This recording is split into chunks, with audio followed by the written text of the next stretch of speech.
I'm Dr. Steph Pinoff with Noble Choice Chiropractic right here in Sun Prairie, and today I'm going to talk about 3 tests that you can do at home to determine if you have TMJD or Temporomandibular Joint Disorder. So before I go into that, I just want to give 2 lessons here. Number 1 is a little bit of a vocabulary nuance. So a lot of times people will come in and tell us that they have TMJ, or yeah, the dentist says it's a TMJ.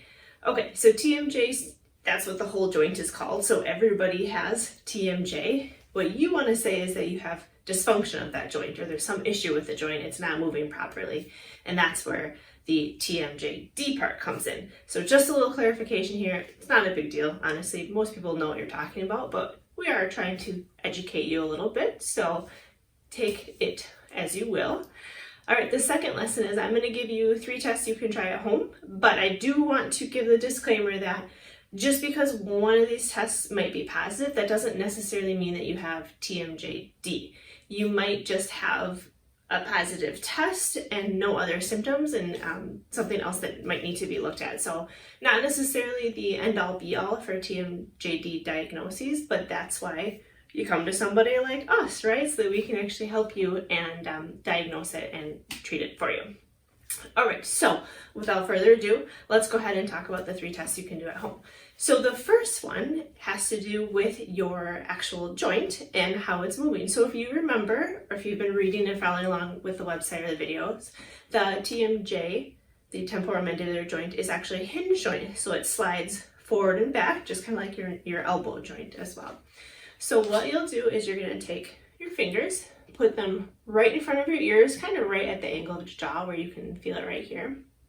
And I want you to slowly open and shut. So you should feel, hopefully, both joints opening and closing at the same time. If you don't, you might have dysfunction of your joint. If you hear any popping or clicking, especially if you hear that and it hurts, that does signify that you could have an issue with that joint. Some people, again, disclaimer, some people might just have clicking, but it doesn't necessarily hurt.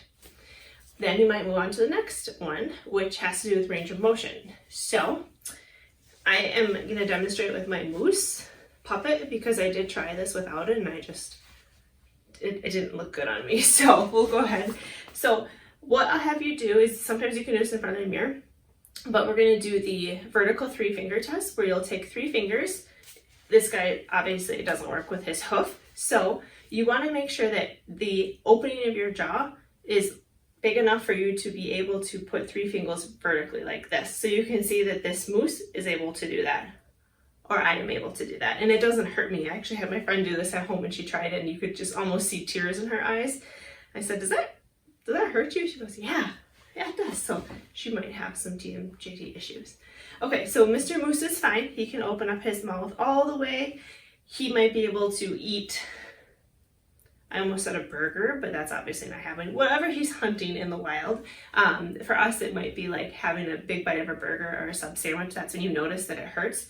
Again, could be an indication of TMJD. Okay, so that's step 1, is all the way open. See how far I can open.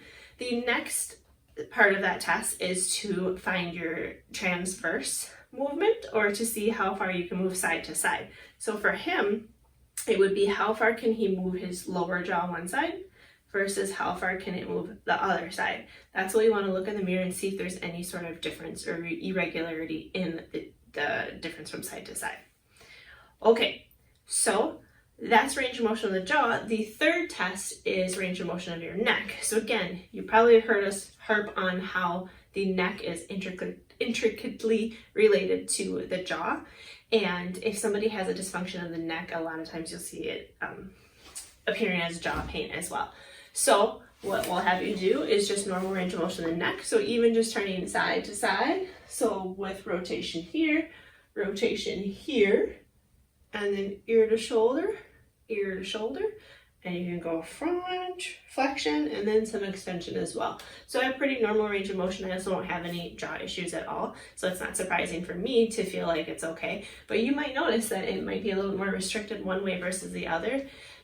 Any sort of issues in your neck a lot of times can correlate into your jaw. So it's very important to make sure that wherever you're going, even if it's a chiropractor or a dentist to see what's going on with your jaw, that you make sure that they're taking a look at the neck as well.